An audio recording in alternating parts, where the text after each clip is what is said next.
सशक्त आवाज लाइव में आपका स्वागत है। मैं राजेंद्र सोनी आपके सामने एक बार फिर हाजिर हूं देश और दुनिया की नई नई खबरों का पिटारा लेकर। कोरोना वायरस की चपेट में आने से आज सारा भारत लॉकडाउन के नियमों के चलते अपने अपने घरों में कैद होकर रह गया है। संकट की इस घड़ी में गरीबों, बेरोजगारों, दिहाड़ीदार मजदूरों को भूखे सोने से बचाने का प्रण करने वाले समाजसेवी तथा चेयरमैन रंजीता धामा से आज बेहटा स्थित कार्यालय पर विभिन्न मुद्दों पर चर्चा की गई। देखिए ये रिपोर्ट। कोरोना वायरस को लेकर के लोग परेशान हैं और खास करके भूखमरी के कगार पर है। आप क्या कहना चाहेंगे? देखिए, भुखमरी के जहाँ तक प्रश्न आप कर रहे हैं तो निश्चित रूप से हम लोग जितनी मदद हो सकती है हर उस गरीब जरूरतमंद की मदद करने का प्रयास हम लोग का है। हम हैं, चेयरमैन साहिबा है, हमारी पूरी टीम है, सहयोगी भाई हैं, हमारे अपने कार्यकर्ता बंधु हैं, उनके माध्यम से हर उस व्यक्ति तक हम सरकारी मदद नहीं कहूँगा, निजी मदद अपने पैसे से हम लोग खर्च करके उनको भोजन देने का काम कर रहे हैं। हमने अब तक लगभग 3,53,000 पैकेट कल तक हम लोगों ने भोजन के बनवाए और जो जगह जगह हमारे जो वॉलेंटियर्स हैं उनके माध्यम से भी खाना पूरी लोनी के तमाम क्षेत्रों में गया और यहाँ भी लगभग हम 8,000 लोगों को भोजन दोपहर को और शाम को यहाँ देते हैं। जो ज़रूरतमंद लोग हैं जिन्हें खाना नहीं मिल रहा, आसपास के लोग हैं, तो मेरे कार्यालय पर उनके लिए पर्याप्त मात्रा में खाना उपलब्ध है। कुछ क्षेत्र ऐसे हैं जहां अभी तक खाना नहीं पहुंच पा रहा है। देखिए, ये कहीं ना कहीं प्रश्न चिन्ह खड़ा करता है कि इतनी सरकारी मदद होने के बावजूद भी और माननीय योगी जी के सरकार को कुछ यहाँ के अधिकारी बदनाम करना चाहते हैं और पर्याप्त मात्रा में धनराशि भी उपलब्ध कराई गई है। सरकारी रसोइयाँ चली, लेकिन वो उसके बावजूद भी अगर खाना नहीं जा रहा तो ये एक बहुत बड़ा प्रश्न इस कार्य प्रणाली पर खड़ा करता है।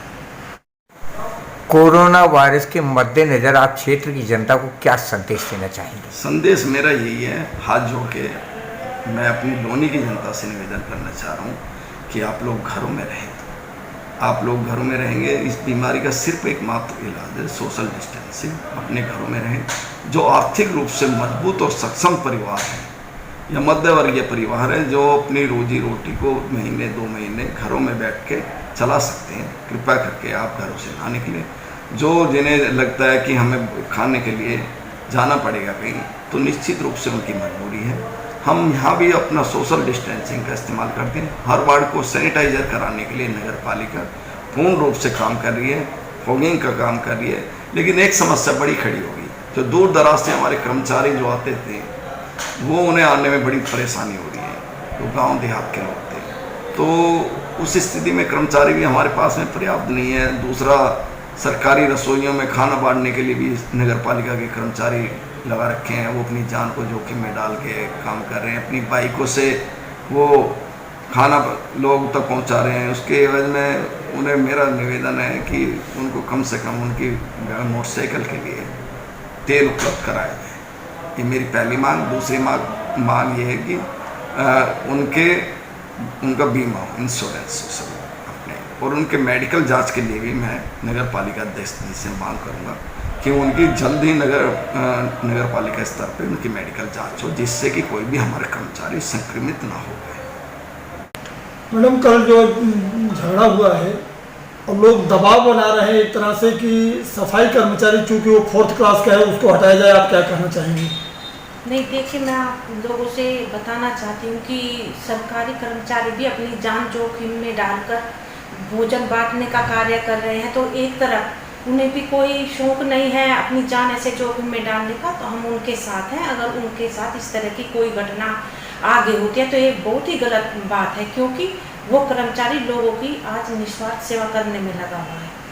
जो कि वो नगर पालिका की तरफ से थे, वो उन्होंने बताया, अपना आई कार्ड भी दिखाया कि हम नगर पालिका से हैं, उसके बावजूद उनको डंडे से पीटा जाता है।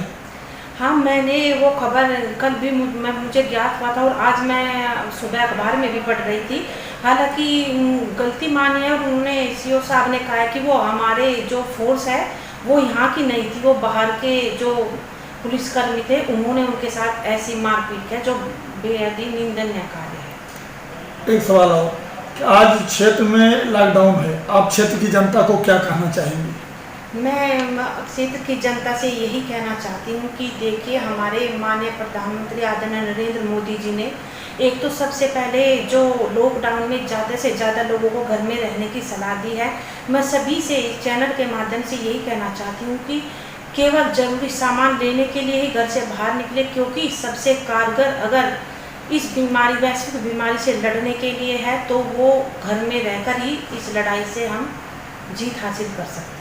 मैडम, कुछ लोग कहते हैं जैसे खाना केवल चावल आता है, चावल बन के आता है, खिचड़ी इस तरह का और कोई खाना नहीं है। नहीं, देखिए, यहाँ की मैं अपने यहाँ की बात करूँ तो यहाँ पर ध्यान रखा जाता है और हर रोज़ अलग अलग खाने का मेन्यू बदल दिया जाता है। जैसे आज चावल बने हैं तो कल पूरी सब्जी बनेगी, एक पेठा पूरी बनती है, कभी आलू गोभी की सब्जी पूरी, ताकि लोगों को भी एक तरह का खाना खाकर उनका मन ना उठ जाए। हमारी यही कोशिश रहती है कि हर दिन उनको अलग तरह का खाना हम प्रोवाइड करें।